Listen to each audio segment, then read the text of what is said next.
अच्युत शंकर प्रभृति सदा वंदिता सा मां पातु सरस्वती भगवती निःशेष जाड्यापहा।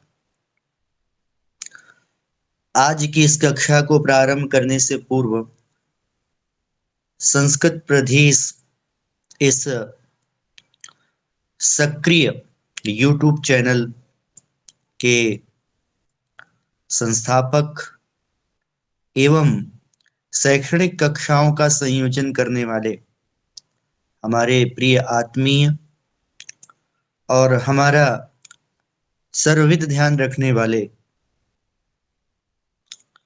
डॉक्टर परमेश कुमार सर महोदय जी को मैं हृदय की गहराई से बहुत बहुत धन्यवाद देता हूँ कि आप हमें इसके योग्य समझा और हमें ये सब अपनी विद्या को लोगों तक पहुंचाने का आपने हमें अवसर दिया।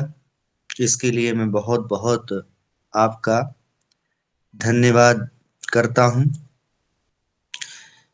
जीवन में कृतज्ञता इंसान की सफलता का मूल मंत्र होता है। जो इंसान कृतज्ञ होता है वही आगे बढ़ता है। डॉक्टर परमेश कुमार शर्मा जी में कृतज्ञता बहुत है। मुझे आज ये सुन करके बहुत हर्ष का अनुभव मैं कर रहा हूं कि आपको वो छोटी छोटी बातें कितनी आज भी स्मरण है और आप उनसे प्रेरणा लेते रहते हैं। जीवन में बातें चाहे छोटी हों चाहे बड़ी हों, उनका अपने अपने स्थान में महत्व होता है। छोटी बातें कभी कभी हमें बड़े बड़े संकटों से निकाल लेती है।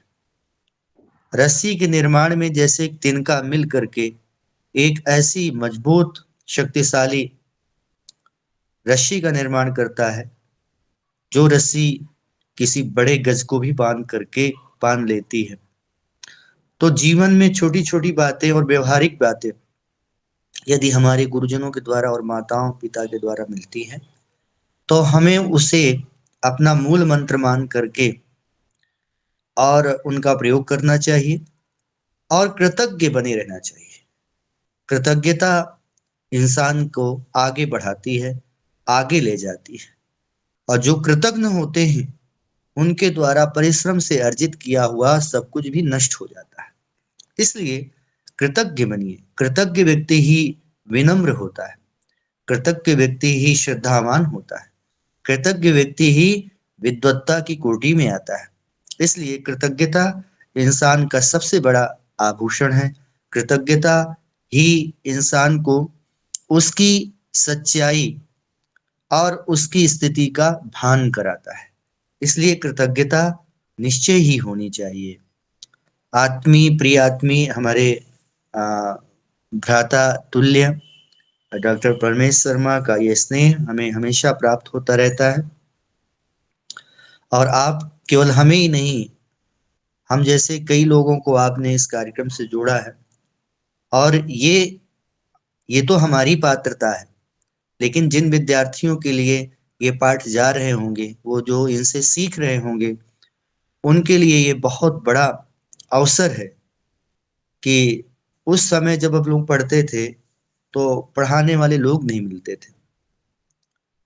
अध्यापक तो होते थे तो कहीं उनके पास समय नहीं होता था या कोई ऐसी स्थिति आ जाती थी कि विषय को लेकर के तो वहां पर थोड़ी सी स्पष्टता नहीं होती थी, जिस कारण से अनुभव होता था कि चलो ठीक है, जो भी अध्ययन किया वो अध्ययन किया।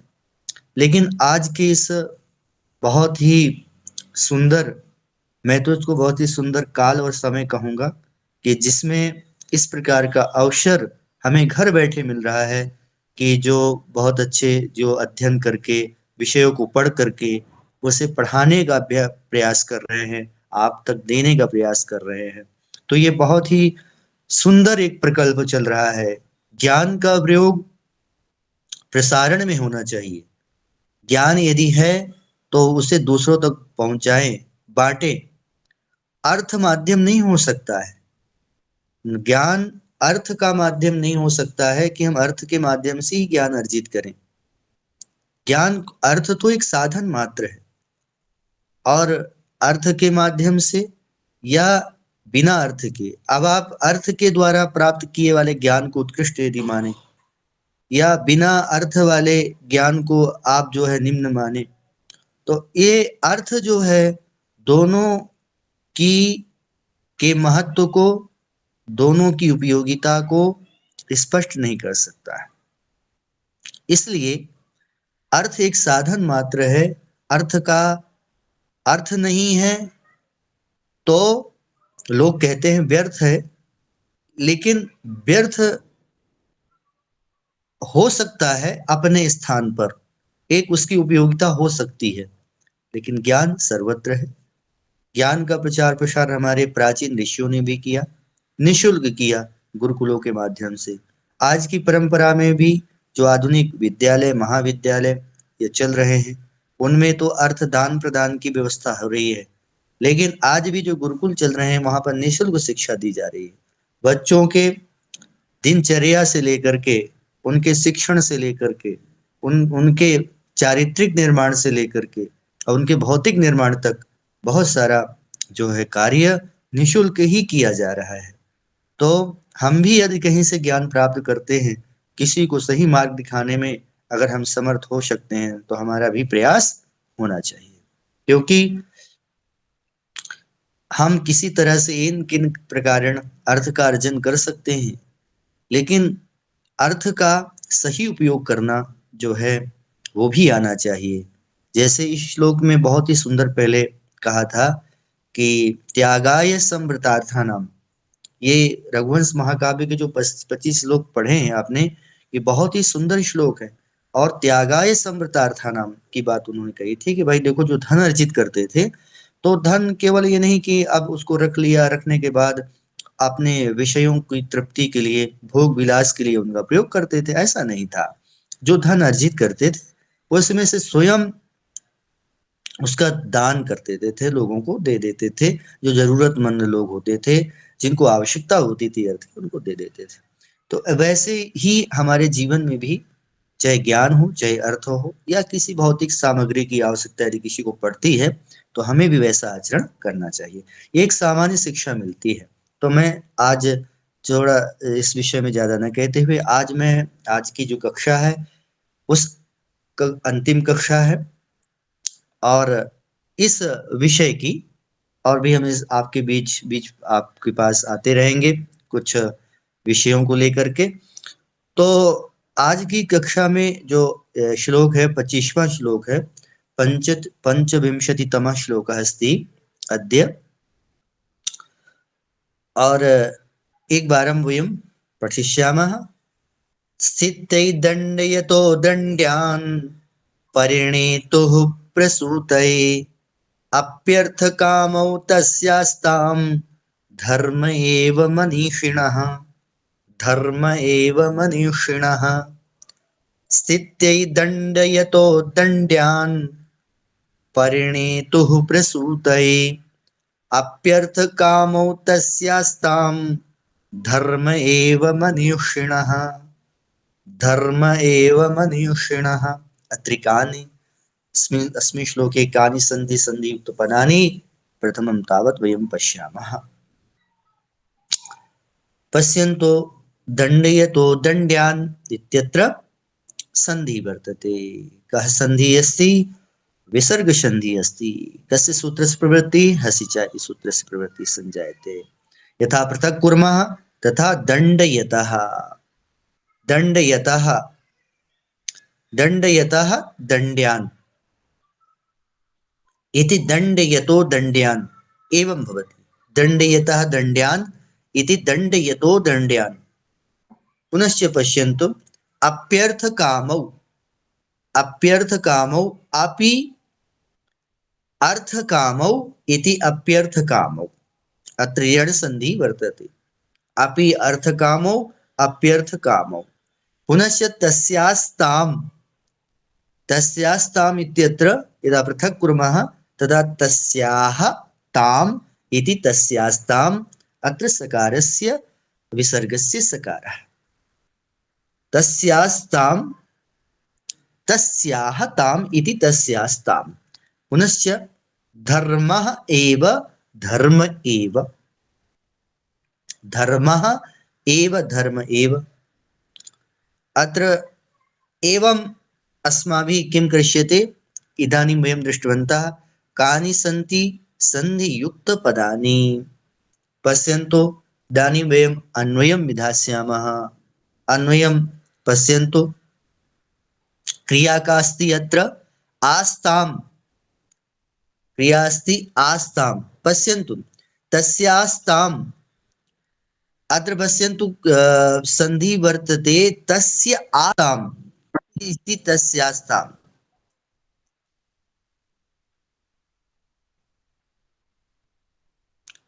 तस्याः तस्याः ताम् नास्ति, तस्य आस्ताम् इति तस्यास्ताम्, तस्य आस्ताम् इति तस्यास्ताम्। अत्र तस्यास्ताम् इत्यत्र सन्धि वर्तते। किं कः सन्धि अस्ति, अकः सवर्णे दीर्घः इति दीर्घ सन्धि अस्ति अत्र तस्य आस्ताम्। पूर्वम् अस्माभिः उक्तं तत् नास्ति, इदानीं तस्य आस्ताम् इति तस्य आस्ताम्, अकः सवर्णे दीर्घः इति दीर्घसन्धि अत्र वर्तते। अत्र पश्यन्तु का अस्ति क्रिया, क्रिया वर्तते आस्ताम्, आस्ताम्।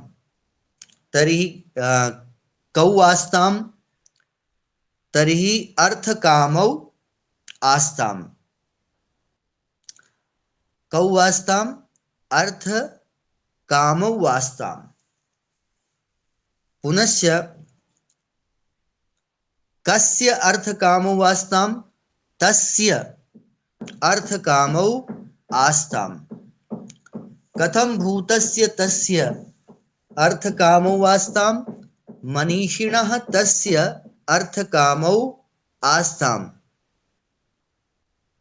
पुनश्च कथं भूतः, कथं भूतस्य तस्य अर्थकामौ आस्ताम्, दण्ड्यान् वो दण्डयतः, दण्डयतः, दण्डयतः तस्य अर्थकामौ आस्ताम्। तर्हि कस्यै दण्डयतः, कस्यै किन्निमित्तं, केषां कृते वा किन्निमित्तं, दण्डयतः तस्य अर्थकामौ आस्ताम्। तर्हि स्थित्यै, स्थित्यै दण्डयतः, स्थित्यै दण्डयतः तस्य अर्थकामौ आस्ताम्। पुनश्च कान् स्थित्यै दण्डयतः, कान् स्थित्यै दण्डयतः तस्य अर्थकामौ आस्ताम्। तर्हि दण्ड्यान् स्थित्यै, दण्ड्यान् स्थित्यै दण्डयतः तस्य अर्थकामौ आस्ताम्। पुनश्च कथं भूतः, कथं भूतस्य तस्य अर्थकामौ आस्ताम्, तर्हि परिणेतुः, परिणेतुः तस्य अर्थकामौ आस्ताम्।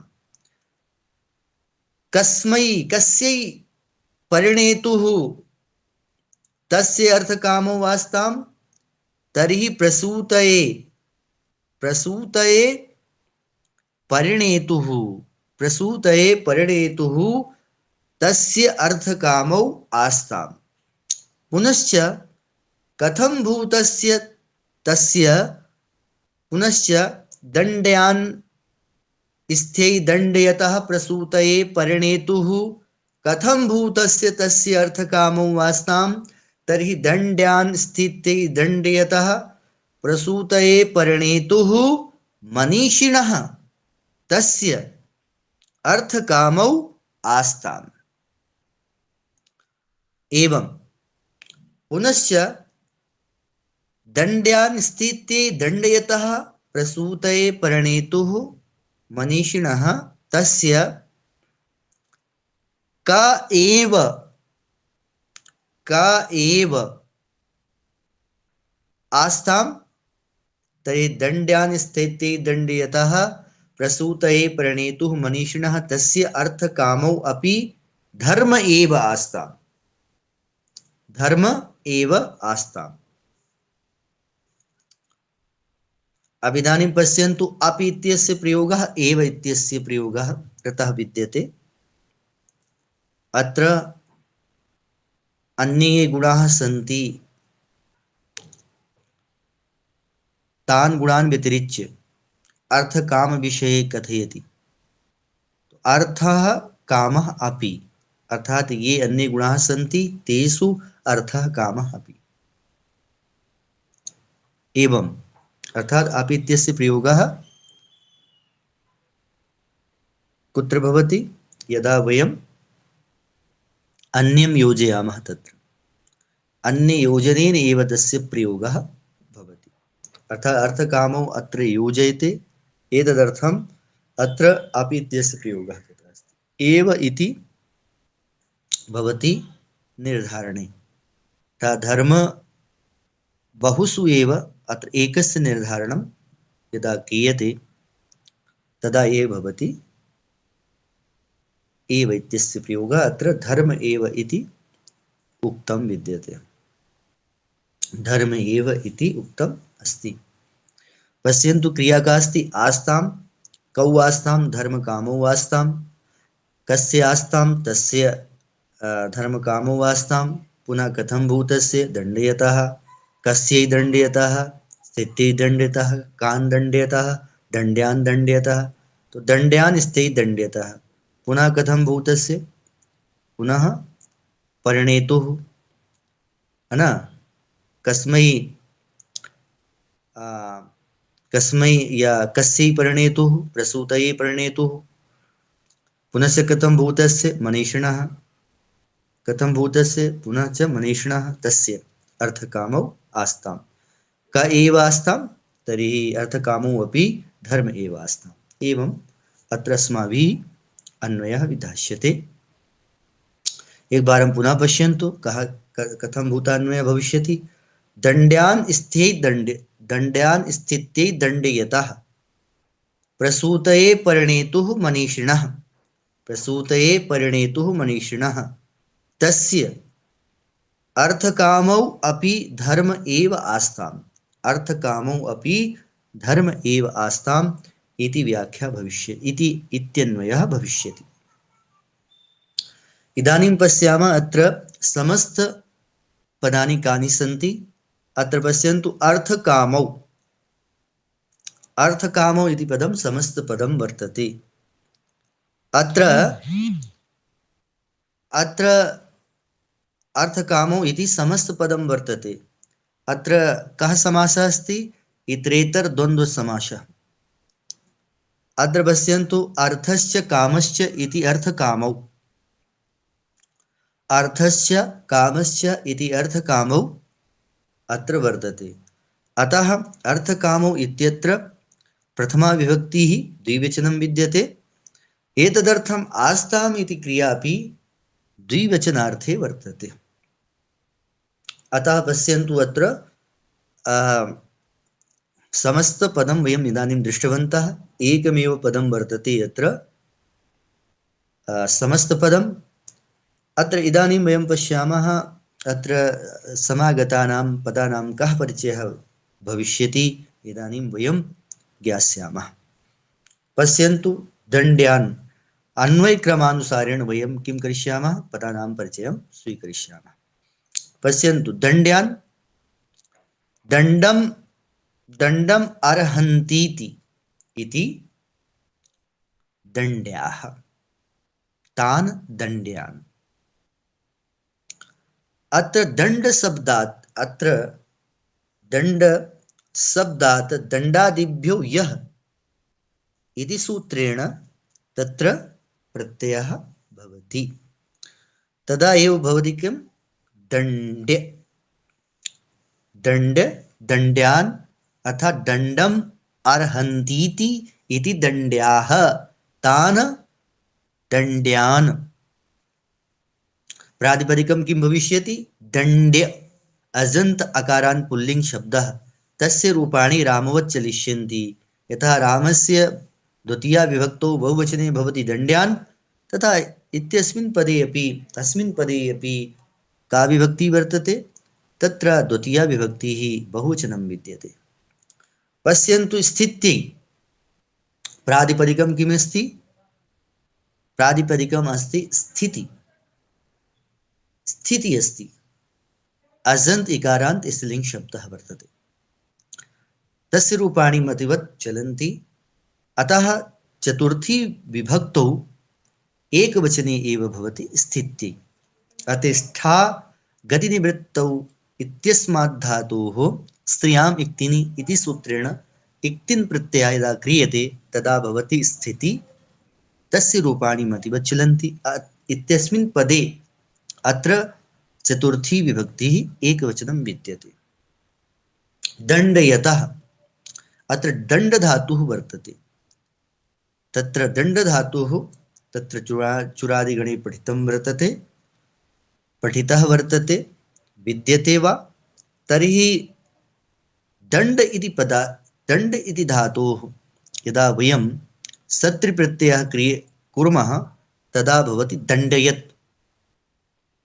सत्रिप्रत्ययान्तशब्दाः विशेषणत्वेन प्रयुक्ताः भवन्ति। अत्र पश्यन्तु दण्डयतः। दण्डयतः इत्यस्य प्रातिपदिकं किमस्ति?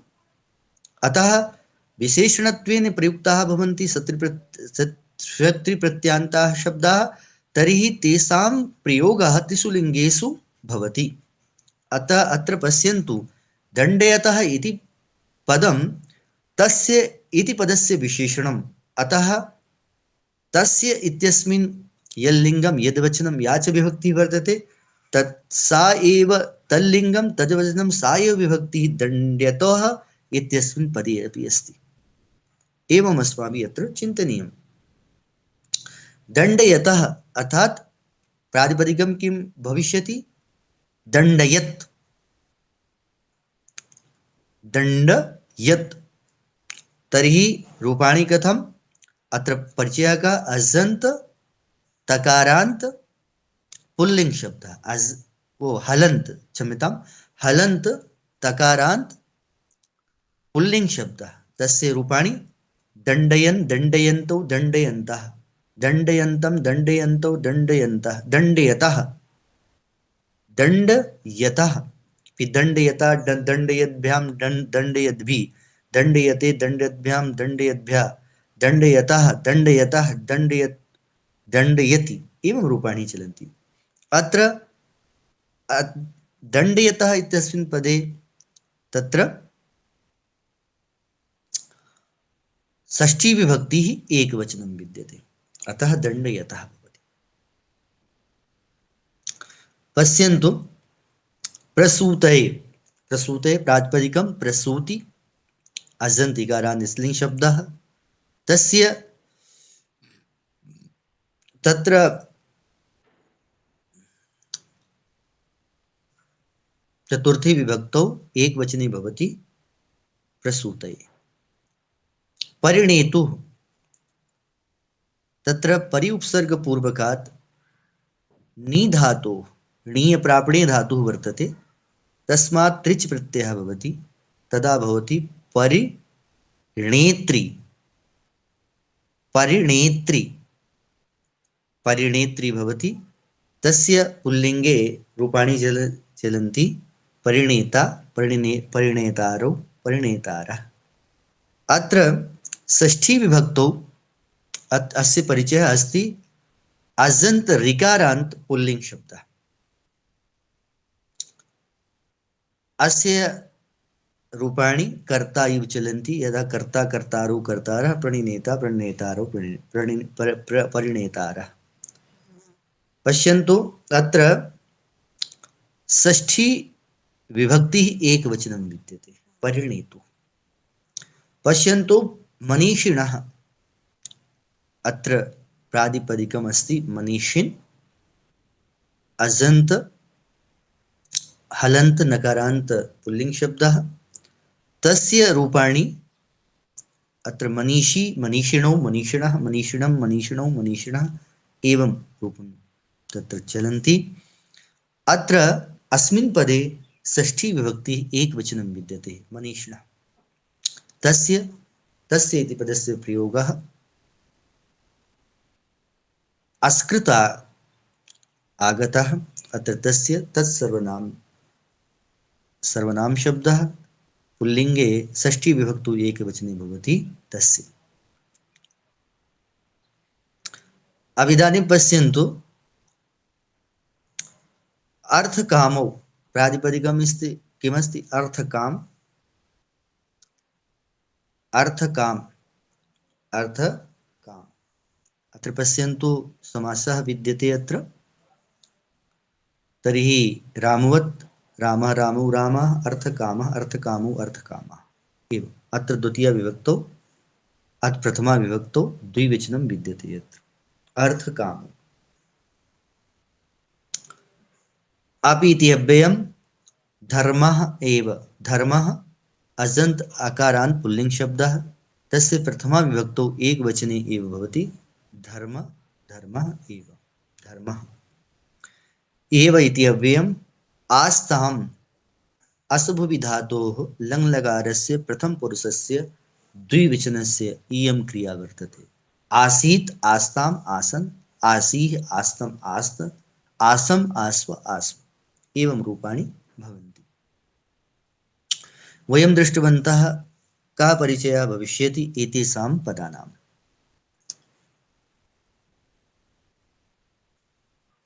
पश्यन्तु इदानीं व्याख्यां वयं करिष्यामः।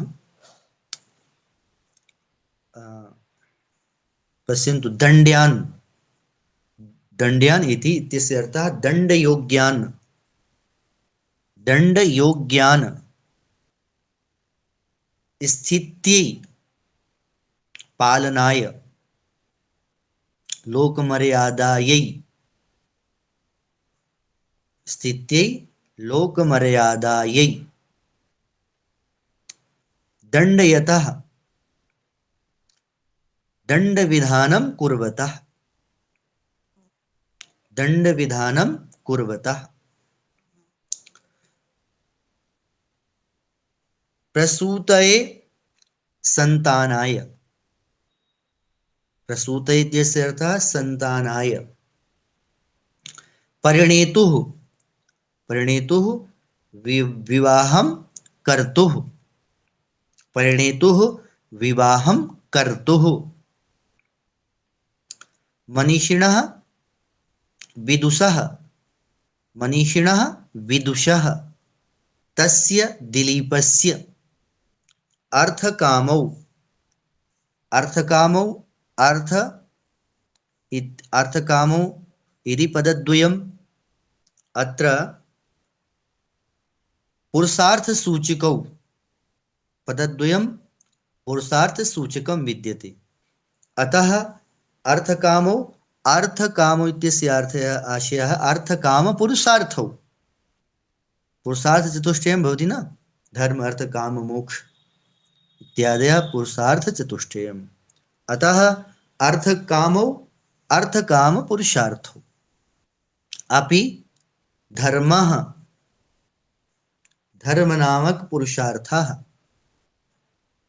आस्ताम् अभवताम् एवं धर्मः एव धर्मनामकः पुरुषार्थः। पश्यन्तु अर्थ प्रथमः पुरुषार्थः भवति धर्मः द्वितीयः अर्थः तृतीयः कामः चतुर्थः मोक्षः। अत्र पश्यन्तु तो प्रथमः धर्मः अत्र धर्मः एव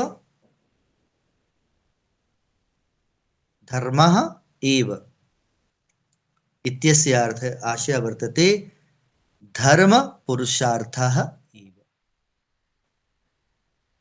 आस्ताम् अभवताम्। सम्यक्। इदानीं वयम् एतस्य श्लोकस्य अर्थं सरलार्थम् इदानीं वयं द्रक्ष्यामः।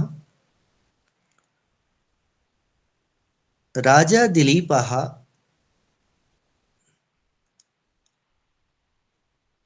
लोक मर्यादा यही, लोक मर्यादा, सांसारिकी मर्यादा व्यवस्थिता भवेत, उत्तमा भवेत, विकृता न भवेत। एतदर्थम,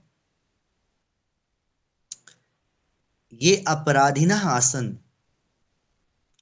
ये दंड योग्याः जनाः आसन्, ये अपराधं कृतवन्तः सन्ति, ये दंड योग्याः सन्ति, तेषां जनानां कृते सः दंड विधानं करोति स्म।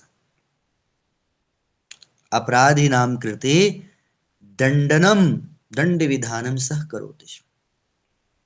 लोक मर्यादै, उद्देश्यं किमासीत्?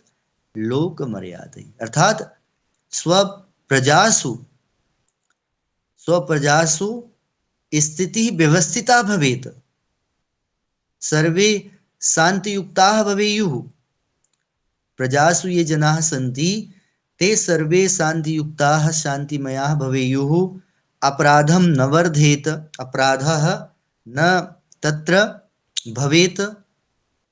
एतदर्थमेव सः दण्डयोग्यान् जनान् किं दण्डविधानं, दण्डयोग्यानां जनानां कृते दण्डविधानं करोति स्म। सम्यक्। पुनश्च सः सन्तानाय विवाहं करोति स्म, न केवलं भोगविलासाय। यथा पूर्वस्मिन् श्लोके अपि उक्तमासीत्, तत्र पूर्वस्मिन् श्लोके किम् उक्तमासीत्? प्रजाय गृह मेधिनः। प्रजा, तो प्रजायै गृह मेधिनः अर्थात आशयः कः आसीत्? सन्तानाय एव विवाहं करोति स्म। अतः अत्रापि निगदितं वर्तते प्रसूतये परिणेतुः, सन्तानाय विवाहं करोति स्म।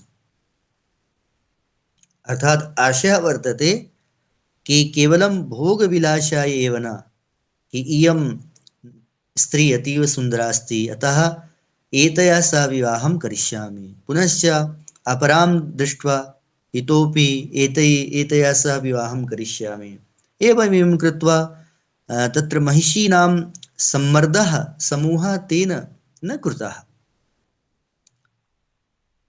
तासां सौन्दर्यकारणात् एव विवाहं सः न करोति स्म। सः केवलं सन्तानार्थमेव विवाहं करोति स्म। यतोहि तस्य प्रजाः अपि एवम् अनुकुर्युः, एवमपि शिक्षणार्थं करोति स्म सः। तो तर्हि तादृशः अयं दिलीपः बुद्धिमान् दिलीपः आसीत्, मनीषी आसीत् सः। मनीषी किमर्थम् आसीत्? सः दण्डयोग्यान् जनान् दण्डयति स्म, सः सन्तानाय विवाहं करोति स्म, पुनश्च सः मनीषी आसीत्, बुद्धिमान् आसीत्। अतः तस्य अर्थकामनामकौ द्वौ पुरुषार्थौ धर्मः एव आस्ताम्। धर्म नामकः पुरुषार्थः एव आस्ताम्। आस्यः अर्थ वर्तते, अर्थात अर्थस्य प्रयोगः तेन धर्मपूर्वकः कृतः। एतदर्थम् अर्थेऽपि धर्मः। यदा धर्म अर्थः धर्मं विना प्रवर्तते चेत् तर्हि किं भविष्यति? तर्हि सः अर्थः विशृङ्खलः, स्वच्छन्दः भविष्यति। अतः अत्र अर्थकामौ, अर्थः धर्मेण नियन्त्रितः, और कामः कथं सः दिलीपः नियन्त्रितवान्?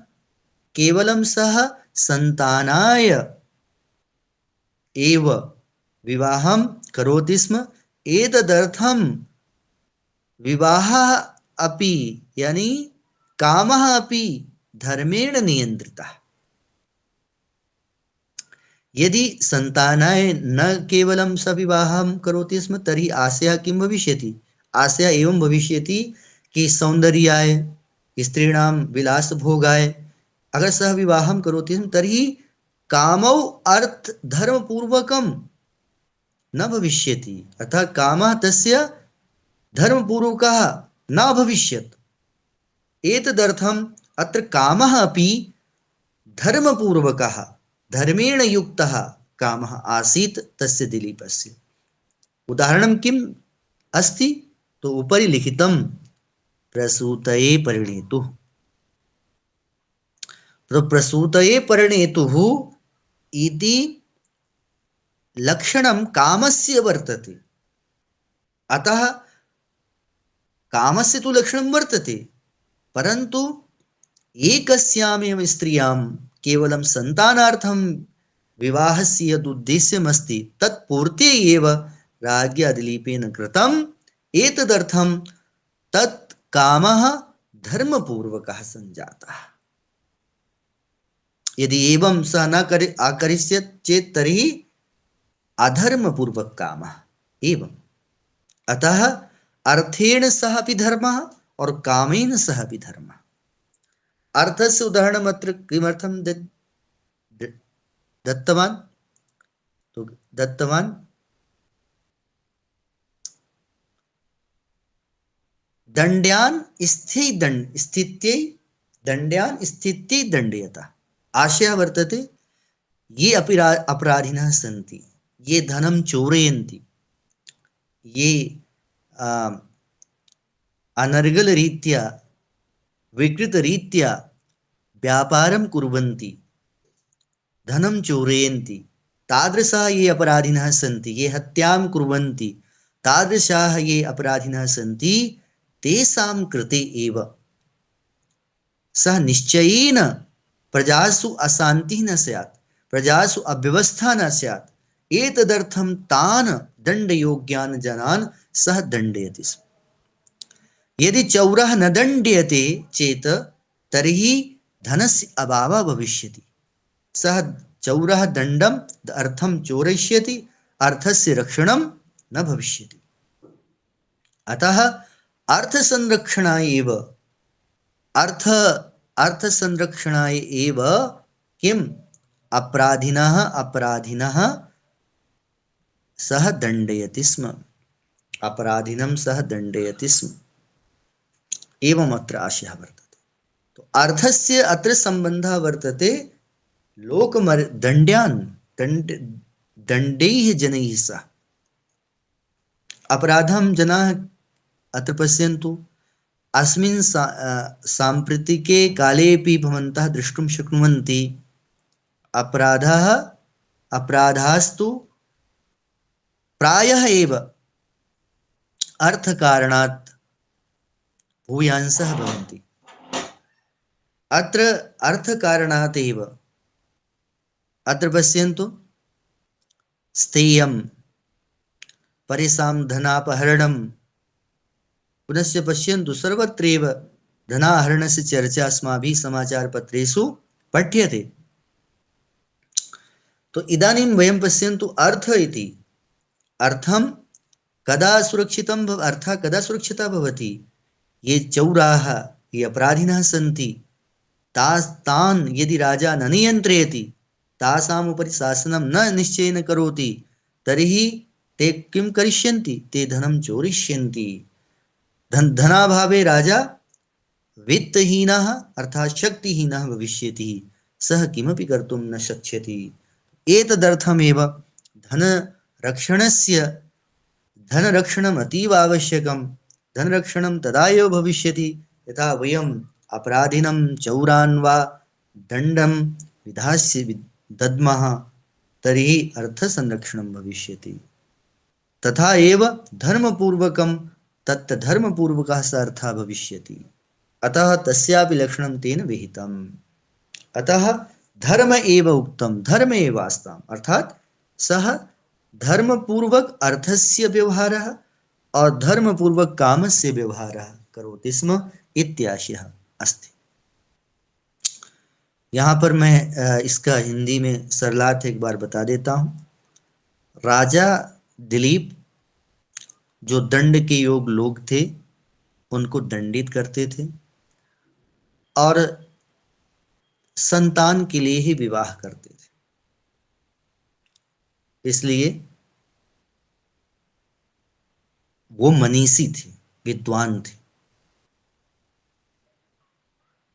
मनीषी थे वो, क्योंकि दंड लोगों को दंडित करना, जो दंड के योग्य है उनको दंडित करना, ये बहुत बड़ी बात है। जब हम पहचान लें कि ये अपराधी है तो इस पर हमारी बुद्धि कितनी तीव्र है ये पता चलता है। तो यहाँ पर पहले कहा कि जो दंड के योग्य है उस व्यक्ति को लोक मर्यादा के लिए, लोक मर्यादा का आशय यहाँ पर है जो प्रजा है उस प्रजा में एक व्यवस्था बनी रहे, राजकीय व्यवस्था बनी रहे, सब लोग शांतिमय जीवन व्यतीत करें, किसी का धन चोरी ना हो, किसी के बच्चे का अपहरण ना हो, किसी की स्त्री का अपहरण ना हो, किसी की हत्या ना की जाए। आजकल आप देखते हैं हत्याओं, अपहरण, चोरी, अपहरण, चोरी आदि का मूल कारण क्या है? अर्थ है। अर्थ के कारण ये सब हो रहा है।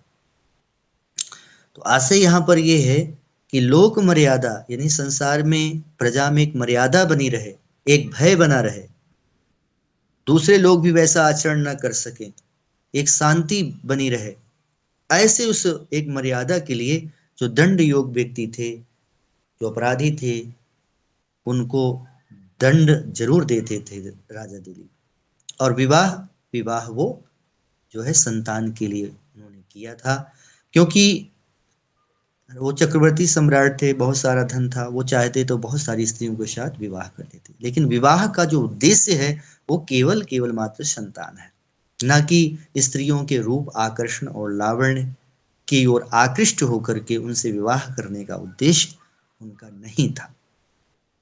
इसलिए ऐसे बुद्धिमान राजा दिलीप के जो अर्थ और काम, देखिए पुरुषार्थ 4 होते हैं, धर्म, अर्थ, काम और मोक्ष।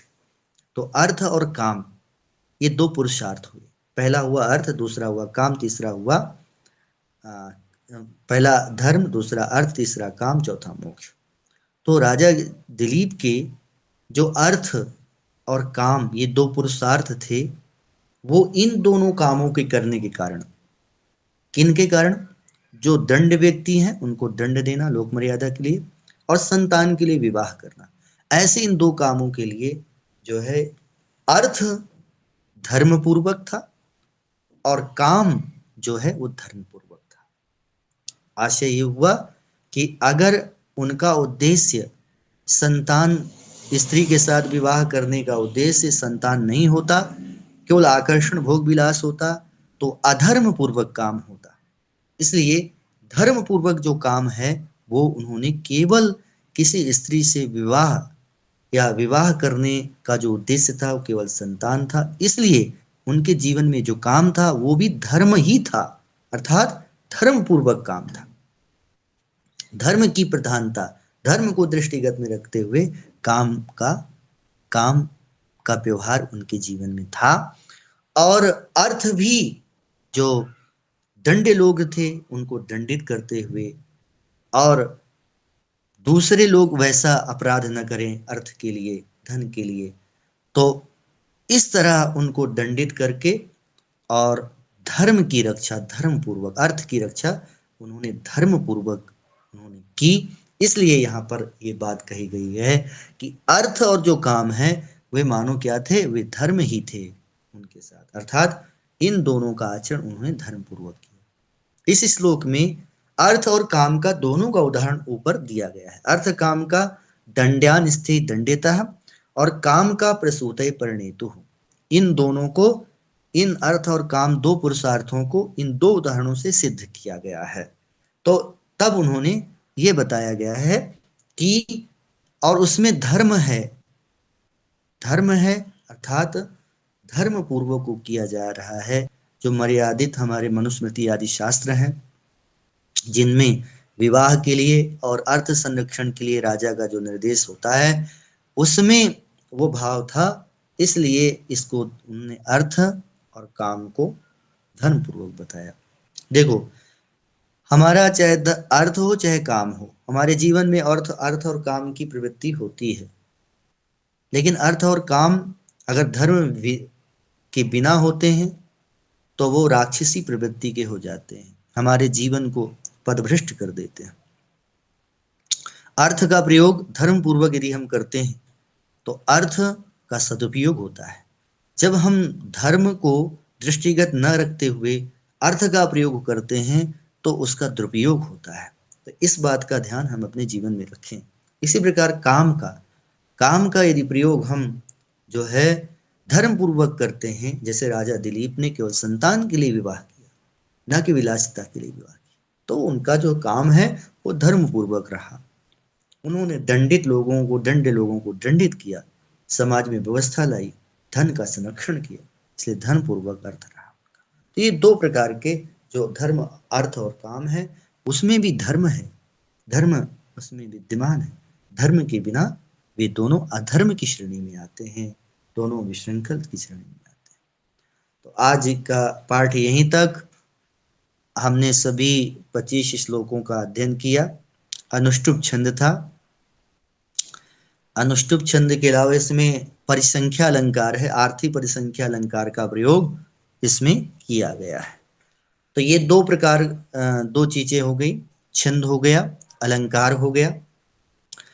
और हमने इसको 25 श्लोक तक हमने इसका अध्ययन किया। 25 श्लोक जो है हमने ठीक से पढ़े, उनका आलोचन विलोडन किया। इसके अलावा हमारे जीवन में ये केवल जो विद्यार्थी इस में जुड़े हुए हैं, मैं उनसे कहूँगा कि इन श्लोक को रट करके हमेशा आप कहीं इनका उदाहरण भी दे सकते हैं, इनका आप दृष्टांत भी दे सकते हैं। बहुत ही उत्तम श्लोक हैं, बहुत ही अच्छे श्लोक हैं, आदर्शमय श्लोक हैं, ये जीवन में उतारने योग्य भी हैं और अगर दूसरों से बताने योग्य भी हैं। तो ऐसे श्लोकों का आप कंठस्थीकरण कर लीजिए, याद कर लीजिए और उन तक वैसा करने की चेष्टा भी कीजिए। तो आज के लिए बस इतना ही।